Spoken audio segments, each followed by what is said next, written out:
พ่อปูไปเมืองคอนเสิร์ตจ้าทุกคนคลิปนี้ก็ถ่ายไว้แต่โดนแล้วเด้อจ้าทุกคนเพิ่งสิมีโอกาสตัดลงมาให้เมืองความที่ว่าแม่ย่าก็ถามบ่เซาว่ามื้อใดสิพาหลานมานอนอยู่บ้านนำแล้วก็ความที่ว่า2 สาวแอลบ่เซาเพราะว่าอยากไปนอนบ้านปูกับย่านี่ก็เลยได้โอกาสพา2 สาวไปนอนบ้านพ่อปูกับแม่ย่ามาฮอดแม่ย่าก็พา2 สาวไปเล่นสนามเด็กเล่นแล้วก็พากันไปกินไอติมระหว่างทางแม่ย่าก็พา2 สาวแวะเอาหนังสือฟรีหลังจากที่พากันกินข้าวแลงเรียบร้อยเอาลูกเขานอนเรียบร้อยพี่น้องแพทกับป้าป๋ากับพาพ่อปูออกมาเมืองคอนเสิร์ตจ้าของเฮาปีนี้ก็73 ปีแล้วเด้อจ้าทุกคนว้ายหาวว่าสันเด้อพี่น้องเฮาพาออกมาเมืองคอนเสิร์ตใจร้ายขอบคุณเฮาบ่เซาจ้าพี่น้องว่าเฮาพาออกมาเปิดหูเปิดตาสันเฒ่าแล้วบ่คิดว่าสิมีไผพาสันมาแบบนี้เพิ่นว่าน่ะพี่น้องของเฮาก็ยังมักม่วนอยู่เด้อจ้าพี่น้องยังกินเบียร์กับเฮาได้แบบตามสบายเลยจากที่เฮาพามาเที่ยวคืนนึงน่ะพี่น้องโอ้ยเว้าบ่เซาจักเทื่อว่ามันเป็นเดือนผู้ใดไปผู้ใดมาก็เว้าให้เพิ่นฟังนี่ล่ะจ้าคือสิ่งที่เฮาต้องการจ้าทุกคนการที่พ่อปู่ของเฮาแฮปปี้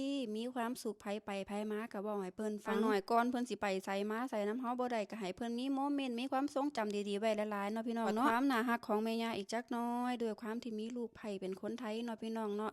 ซื้อมาไว้ให้ลูกไผกินเป็นอาหารเช้า